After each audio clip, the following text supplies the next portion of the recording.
दोस्तों नमस्कार। आप सभी का यूट्यूब चैनल चर्चा का विषय में स्वागत है। आज बात करूंगा बस कांग्रेस पार्टी पर और कांग्रेस पार्टी पर भी हरियाणा के संदर्भ में कि आखिर हरियाणा में कांग्रेस की हार के लिए कौन से मुख्य फैक्टर जिम्मेदार है। वैसे तो बहुत सारे फैक्टर लोग इतना देते हैं, उस सीट पर उसने वोट काट लिए, उस सीट पर उसने वोट काट लिए, वहाँ इतने हज़ार वोट ना मिलते तो हम जीत जाते और वहाँ इतने हज़ार ना लेता तो हम जीत जाते। ऐसा हर चुनाव में होता है, कोई ऐसी बात नहीं पहली बार हरियाणा में हो। सवाल यह है कि वो कौन से मूल फैक्टर थे कि यदि वो ना होते तो परिणाम बदल भी सकता था। दोस्तों, जब मैं कांग्रेस की बात कर रहा हूँ तो मैं यदि आपको कांग्रेस के मूल विचारधारा से लेकर चलूँ, हालांकि कांग्रेस को हिंदुओं का बड़े मात्रा पर समर्थन मिलता रहा है, लेकिन कांग्रेस की विचारधारा में एक कोने में हिंदुत्व का विरोध हमेशा मौजूद रहा है। कभी वो कम हुआ, कभी वो ज़्यादा हुआ। आज़ादी से ही पहले हालांकि हिंदुओं का बहुत बड़ा समर्थन कांग्रेस को था, लेकिन कांग्रेस के व्यवहार में हिंदू विरोध काफ़ी था और कांग्रेस के नेताओं में इस बात को लेकर टकराव भी था, क्योंकि कांग्रेस में काफ़ी बड़ी लीडरशिप ऐसी थी जो वो हिंदू विरोध नहीं चाहती थी। आज़ादी के बाद जब सरकार बनी, नेहरू जी क्योंकि मुख्य रूप से हिंदू विरोधी थे, तो उन्होंने हिंदुओं पर चोट करने का कोई मौका नहीं खोया और हर बार प्रहार किया। उनके बाद जब इंदिरा जी सत्ता में आई, इंदिरा जी ने कांग्रेस की कमान संभाली, तो वो हिंदुओं के कुछ नज़दीक आई और इतना दिखावे के नज़दीक आई। उन्होंने करा कुछ नहीं हिंदुओं के लिए कि मैं अलग से कुछ कर रही हूँ, लेकिन व्यवहार और अपना दिखावा ऐसा रखा कि हिंदुओं को लगा कि ये कांग्रेस अब हमारे नज़दीक आ रही है। और स्थिति ये हुई कि आरएसएस से भी इंदिरा जी के अच्छे संबंध रहे। हालांकि इमरजेंसी में आरएसएस के काफ़ी लोग गिरफ्तार हुए, लेकिन आरएसएस ने उस दौर का समर्थन किया। उसके बाद जब राजीव गांधी का दौर आया तो हिंदुओं को और ज़्यादा ऐसा लगा कि कांग्रेस हमारे नज़दीक आ रही है।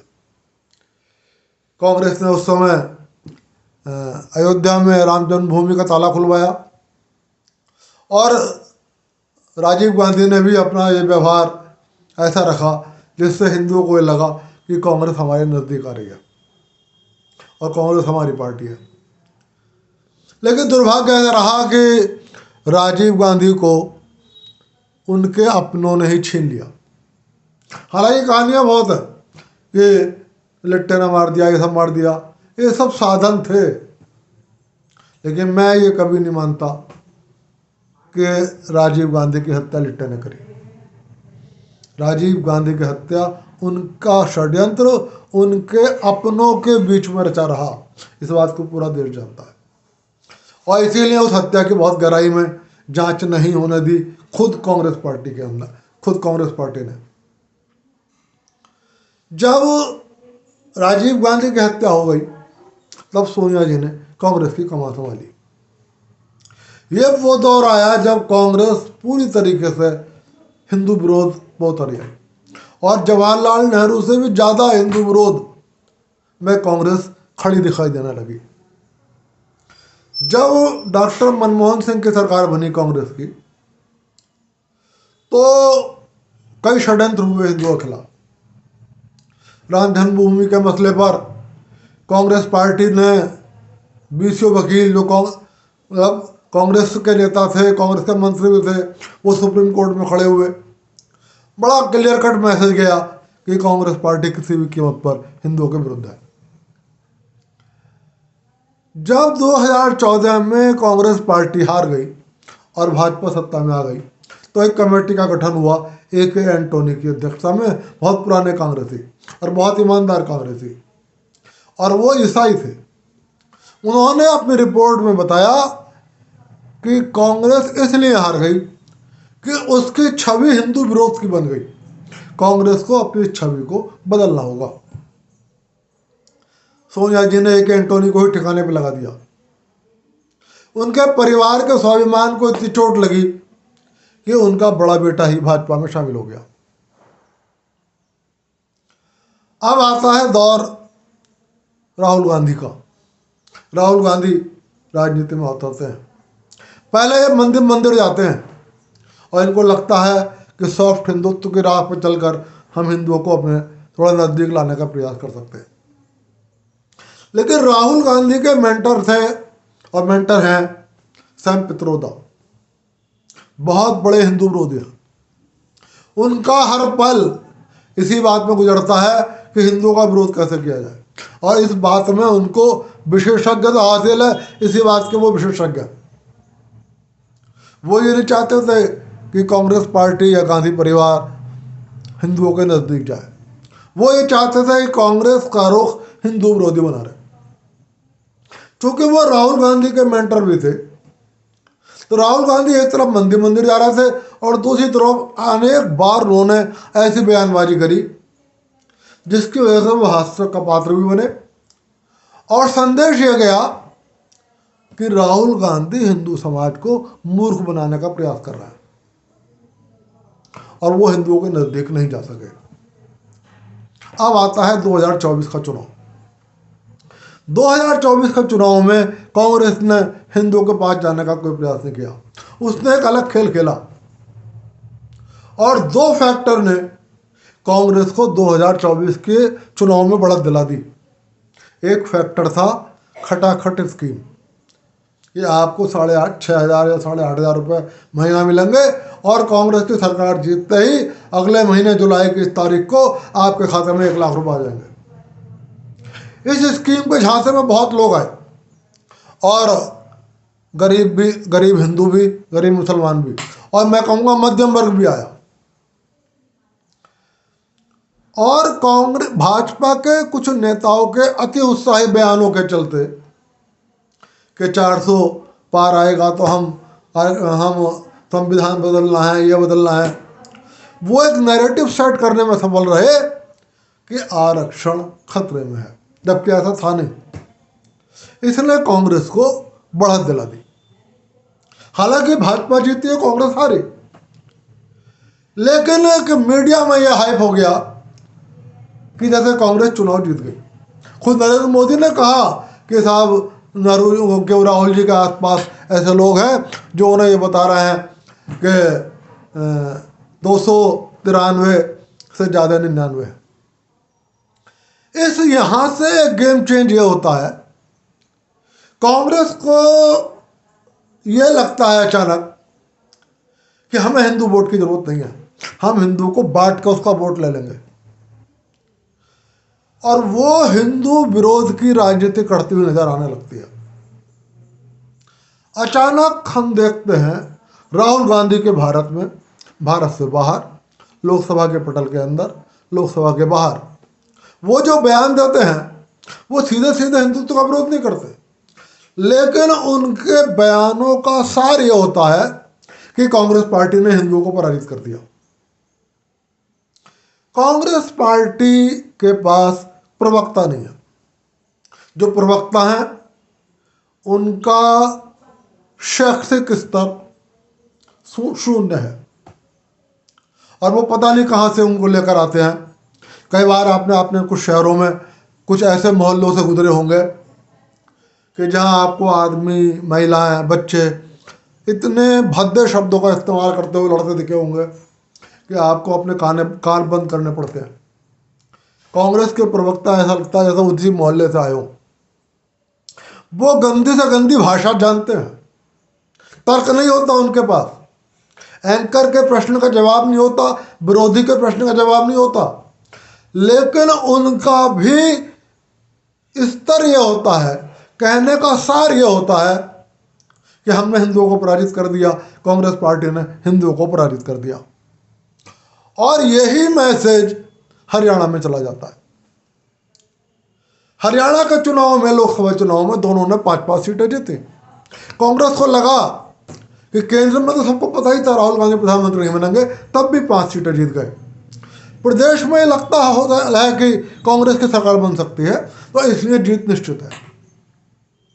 और हिंदू विरोध की नीति में कोई परिवर्तन ना करने का निर्णय कांग्रेस की चुनाव संचालन समिति ने किया। राहुल गांधी हरियाणा में गए, कांग्रेस के और नेता हरियाणा में गए और उनकी टोन वही रही, कहने का सार वही रहा कि हमने हिंदुओं को पराजित कर दिया है 2024 के चुनाव में और 2029 में हम सत्ता में आ जाएंगे। और हम हरियाणा में भी, हमें हिंदू की जरूरत नहीं है, हमें हिंदू बिरादरी की जरूरत तो है लेकिन हिंदू की जरूरत नहीं है। तो सब नेताओं की बोली का सार ये रहा, हिंदू विरोध। राहुल गांधी वो फैक्टर हैं, पहला फैक्टर जिसने हरियाणा में कांग्रेस को हराया। यदि राहुल गांधी और राहुल गांधी के पसंदीदा लोग हरियाणा में नहीं जाते और कांग्रेस का चुनाव प्रचार नहीं करते तो कांग्रेस हो सकता है कुछ बेहतर प्रदर्शन कर देती। दूसरा फैक्टर, दीपेंद्र सिंह हुड्डा जाटों के नेता बनना चाहते थे और इसमें कोई बुराई नहीं है। कोई ब्राह्मणों को बनना चाहता है, कोई ठाकुरों को बनना चाहता है, कोई हिंदुओं का बनना चाहता है, कोई मुसलमानों को बनना चाहता है। मुसलमानों में भी कोई अंसारियों का बनना चाहता है, कोई शिया का, कोई सुन्नी का बनना चाहता है, तो इसमें कोई बुराई नहीं थी। और लेकिन दीपेंद्र सिंह हुड्डा राहुल गांधी की राह पर चल पड़े।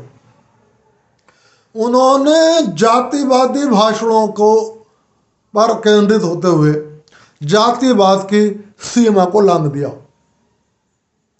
और उनके भाषणों से कुछ ऐसा मैसेज गया कि यदि दीपेंद्र सिंह हुड्डा हरियाणा के मुख्यमंत्री बनते हैं, जैसे कि संभावनाएं हो रही थी कि या तो भूपेंद्र सिंह बनेंगे या दीपेंद्र सिंह बनेंगे, तो उस परिस्थिति में गैर जाट हिंदुओं के लिए हरियाणा में परेशानी हो सकती है। ये दूसरा सबसे बड़ा फैक्टर था जिसने कांग्रेस से संभावित, मैं जीत नहीं कहूंगा, और अच्छा प्रदर्शन छीन लिया। दीपेंद्र सिंह हुड्डा भी युवा है, पढ़े लिखे भी हैं, लेकिन शायद वो राहुल गांधी के निकटता बनाए रखने के लिए उन्होंने राहुल गांधी की लाइन को पकड़ना उचित समझा और राहुल गांधी से अलग सोचना मुनासिब नहीं समझा। शैलजा कुमारी, शैलजा पे बहुत अच्छे वोट बैंक है दलितों का, उनको मनाना उचित नहीं समझा। रणदीप सिंह सुरजेवाला भी जाट थे, नाराज थे, उनको मनाना उचित नहीं समझा। और उन्होंने सोचा मेरे कहने से जाट वोट मिल जाएंगे, मुसलमान वोट मिल ही रहे, हम जाट मुसलमान वोट से हरियाणा का चुनाव जीत जाएंगे और हमें हरियाणा में किसी तीसरे वोट की जरूरत नहीं है। और वास्तव में यदि सारा जाट 100% जाट और मुसलमान तो 100% मिला ही है, मिल जाता तो हरियाणा का परिणाम कुछ और भी हो सकता था। लेकिन दीपेंद्र सिंह हुड्डा की इस लाइन से, जिससे ये मैसेज गया, हिंदू विरोध का मैसेज गया, गैर जाट विरोध का मैसेज गया, उसने कांग्रेस के खिलाफ जाटों में भी एक वर्ग को तोड़ दिया।